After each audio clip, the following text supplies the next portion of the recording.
Hello and welcome. Today we're diving into a real puzzle. You see, Wales has some of the strongest laws on the planet to protect and promote the Welsh language.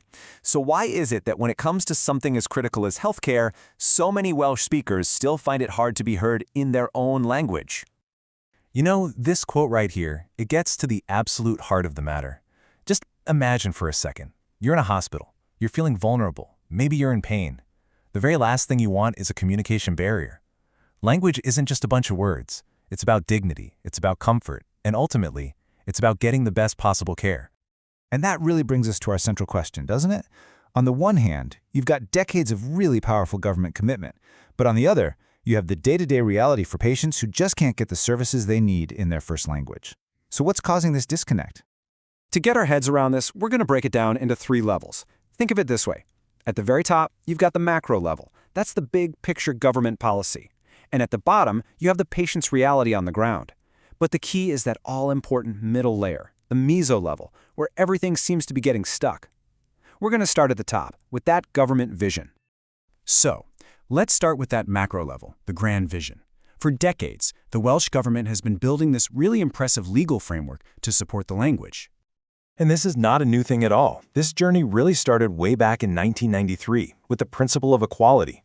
Then, fast forward to 2011, and Welsh gets official status, with a commissioner to actually enforce the standards. By 2015, a thriving Welsh language was legally part of the nation's well-being goals. And looking to the future, the 2025 Education Act is designed to create that next generation of Welsh speakers. It's a really powerful, consistent push, all from the top down. Now, a really key part of this whole vision is something called the active offer. And this is a huge deal. It's meant to be a massive culture shift. It means a patient shouldn't ever have to ask for a service in Welsh. The provider, the hospital, the clinic, they should offer it proactively. The burden isn't on the vulnerable person anymore. It's on the system to be ready. So, you'd think that's it, case closed. With all this political will, all this legal firepower, Welsh language healthcare should be a given. But, as we're finding out, that is not the whole story. And the reason why? Well, it's buried in that messy middle layer.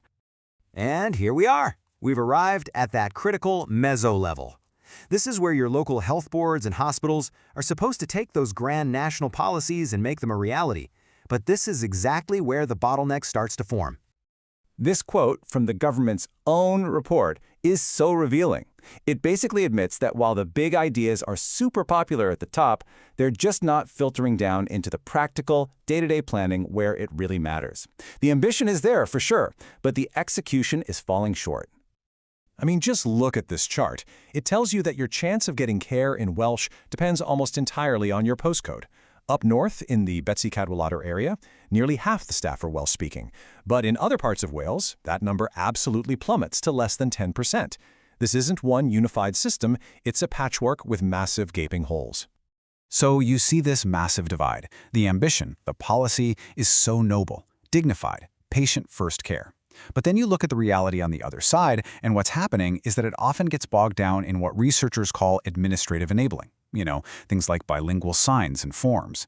And studies suggest this happens because there's just not enough buy-in from that crucial middle management who are under so much pressure that clinical language needs can get pushed down the priority list. Ultimately, what you've got is a perfect storm. There's a critical shortage of Welsh-speaking staff, you have inconsistent leadership at the local level, and there's no clear roadmap for turning policy into practice. Then you add in the incredible pressure the whole NHS is under, and you end up with a system where language rights, even though they're the law, can feel like an optional extra, not a core part of patient safety and care. Okay, so we've seen the problem, we've identified the bottleneck. So what's the solution? How on earth does Wales bridge this gap between what it wants to do and what's actually happening? Well, experts are pointing to a 4-part strategy. First, you've got to strengthen leadership and accountability. Second, integrate with the education system to build that pipeline of Welsh-speaking professionals from the ground up. Third, get smarter with data and workforce planning, put the right people in the right places. And finally, and this is probably the most important one, you have to foster a real culture shift. A shift where providing care in Welsh isn't about ticking a box, but is seen as fundamental to providing good care.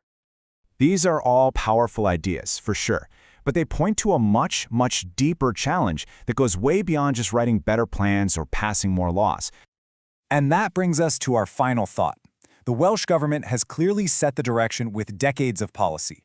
But the real work, the hard work, happens in that middle layer, in the hospitals, the clinics, the management offices.